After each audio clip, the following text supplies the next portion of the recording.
When you talk about professional basketball, some teams, they have their moments, a great season here or there. But then there's one franchise that's built on a whole history of greatness. Today, we're digging into the Boston Celtics, a team that didn't just play the game. They basically wrote the rule book for winning. And really, it all starts with this number right here, 18. That's not just a random number, okay? That is a record. That's the most NBA championships any single team has ever won. It's the benchmark, the gold standard in the league, and it belongs to Boston. And look, that's not just our opinion. It's pretty much a fact. They are, for all intents and purposes, the most successful team in the history of the NBA. But the real question is, how on earth did they build this thing? Well, their dominance wasn't there from the start. Not at all. It had to be built, brick, by one of the sharpest minds the game has ever seen, the legendary coach and general manager, Red Auerbach. Auerbach's blueprint was it was brilliant. First, he gets hired. Then he brings in a guard, Bob Cousy, who he actually thought was a little too flashy at first. But then came the genius move, a trade for a center from the University of San Francisco named Bill Russell. And the result of all this? An absolutely mind-blowing 11 championships in only 13 seasons. I mean, just look at this run. The scale of it is almost impossible to wrap your head around. From 1959 all the way to 1966, the Celtics won 8 straight championships. That is the longest championship streak in the history of any major U.S. professional sport. It's a record that, let's be honest, is probably never, ever going to be broken. And listen, while Bill Russell was the absolute cornerstone of this dynasty, this was not a one-man show, not even close. This team was stacked with an incredible supporting cast of future Hall of Famers. We're talking guys like Bob Cousy, Sam Jones, John Havlicek, Tom Heinsohn. The amount of talent on that roster was just ridiculous. But at the center of it all, it really was one man, Bill Russell. He won 11 championships as a player. 11. That's the most of any player in NBA history, and it pretty much cements his legacy as the ultimate winner. So after Russell retired, the Celtics had to rebuild for a bit. But then came the 1980s, and a whole new golden era kicked off. And this one, it was defined by the arrival of one legendary player and the rebirth of one of the greatest rivalries in all of sports. And this era was a total clash of styles, a clash of cultures, really. You had the Boston Celtics, all about that East Coast grit, fundamental teamwork, and tough-nosed defense. And on the other side, the Showtime Los Angeles Lakers, with all their West Coast flash and run-and-gun offense. This was more than just basketball. It was a battle for the soul of the NBA. The engine of Boston's dominance was what many people still say is the best front court of all time. The one and only Larry Bird, the post-scoring machine Kevin McHale, and their anchor in the middle, Robert the Chief Parrish.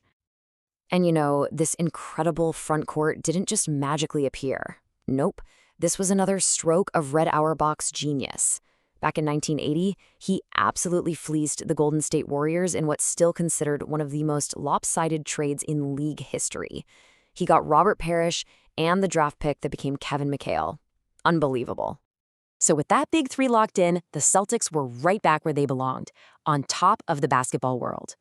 They snagged 3 more titles in the 80s, cementing yet another decade of dominance for the franchise.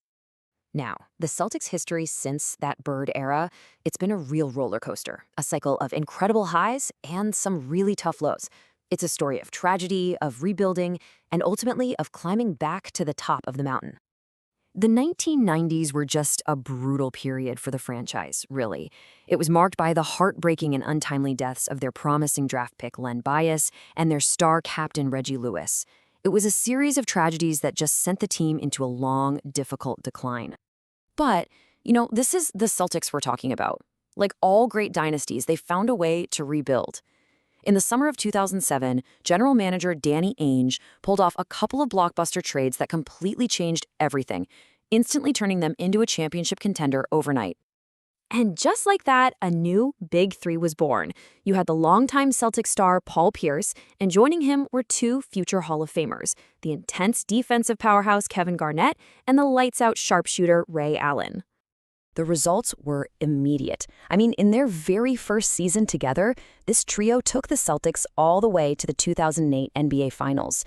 And who were they playing? Of course, their old rivals, the Lakers. Boston won, hanging championship banner number 17 in the rafters. After that era ran its course, the Celtics rebuilt again, but this time they took a different approach. They did it through the draft, and they hit the jackpot, landing 2 franchise cornerstones, Jaylen Brown and Jason Tatum, who everyone now knows as the Jays. And that foundation paid off big time.